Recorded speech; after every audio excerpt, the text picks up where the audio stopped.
हम इस वीडियो के अंदर एक बहुत इंपॉर्टेंट मैथमेटिकल टूल के बारे में डिस्कस करने जा रहे हैं which is known as Wavy curve method which is also known as generalized method of interval।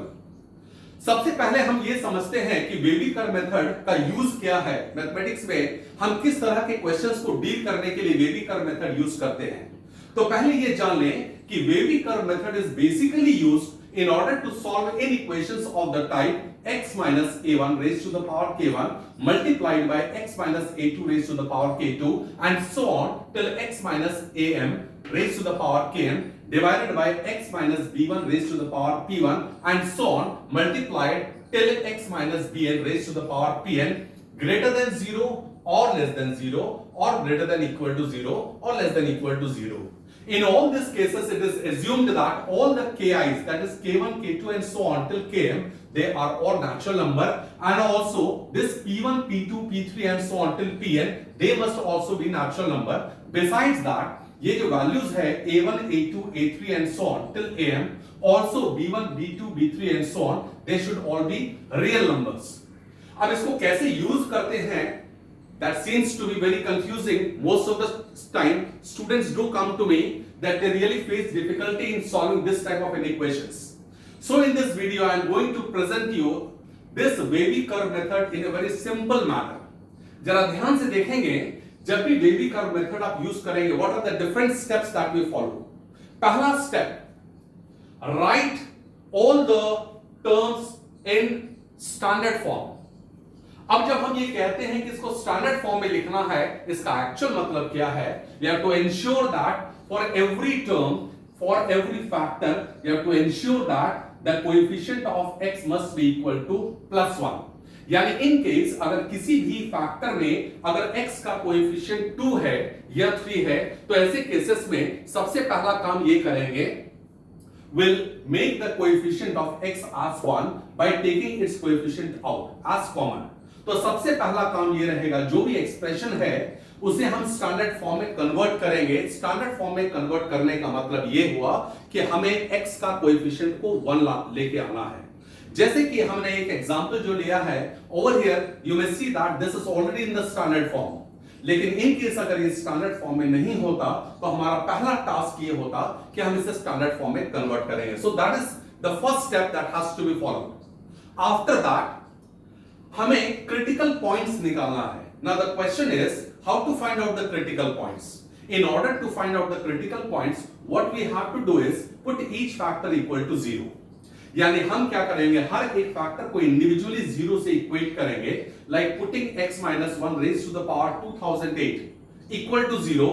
So that will obviously give us the values of x as 1, 2, 3, 4 and -1. तो सबसे पहला स्टेप, जैसे कि मैंने बताया, writing the entire expression which is in the left hand side in the standard form, पहला step.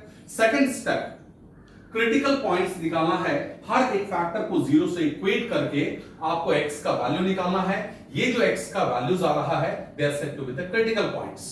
Critical points निकालने के बाद रियल नंबर लाइन पर you have to locate this points in ascending order. सबसे पहले हमने यहां पर -1 लोकेट किया, then we have 1, then you have 2, then 3, then 4।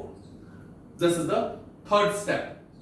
यहां तक करने के बाद take the right hand most part. सबसे राइट साइड जो पॉइंट है आपका, आपने करना क्या है, इसे ऊपर शिफ्ट कर देना है। अब आपने ये जो 4 इस नंबर की बात करते हैं, that has been taken from this factor. इसको इक्वेट करने पर 0, you have obtained 4. Now look at the power or the exponent of this factor, that is 2011. Now you have to find out whether the exponent, जो इसका exponent है, that is odd or even. So we observe that this exponent is odd, और in case अगर odd होगा तो जो अगर graph पहले ऊपर गया है, then in that second case it will go down. Then is the turn to look at the point from where you have taken x minus 3.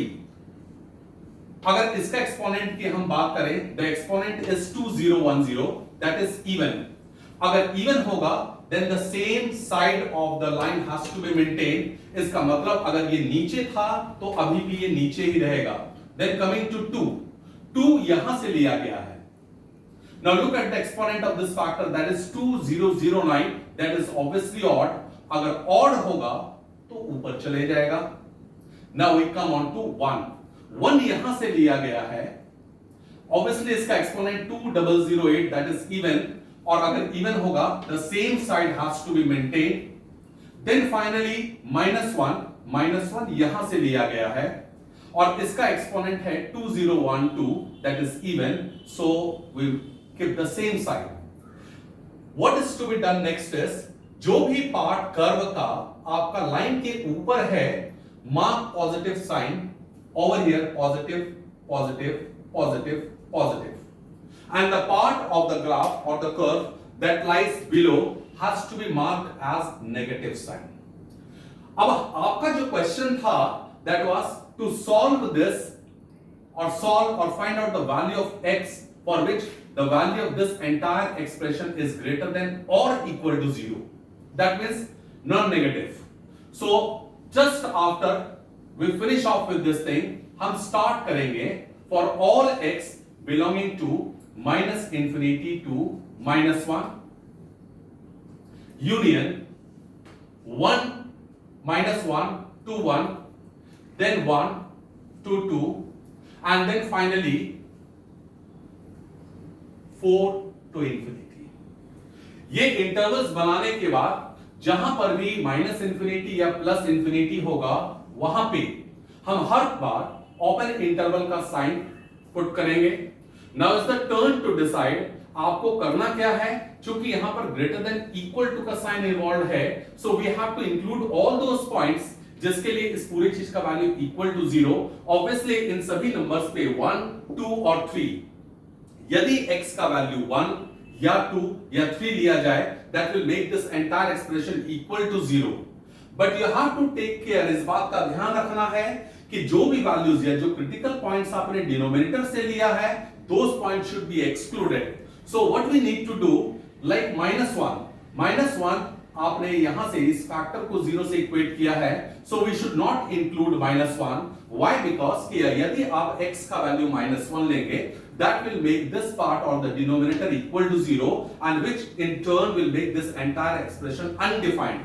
So -1 has to be excluded from the solution, और इसीलिए यहां पर हमने -1 की तरफ open interval का sign लगाया है, and for the same reason यहां पर -1 की तरफ ओपन इंटरवल लगाया है.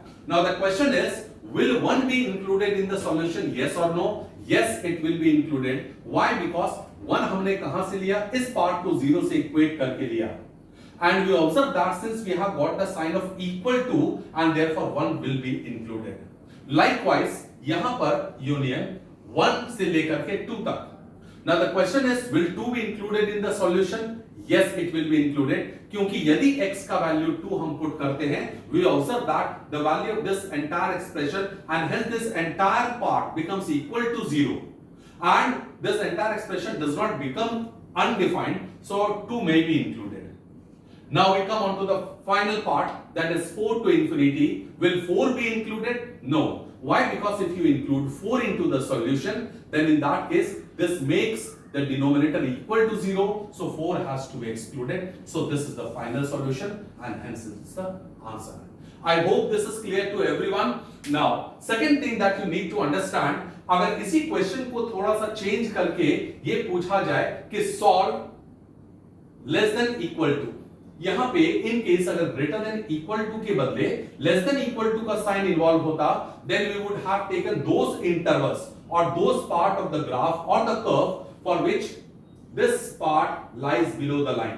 यानी ऐसे केस में आपका आंसर हो जाता यहां से 2 से 3 और 3 से लेकर के 4 तक, and accordingly you would have decided कि ये जो एक्सट्रीम वैल्यूज हैं ये इंक्लूड करेंगे या नहीं करेंगे. So that completes wavy curve method.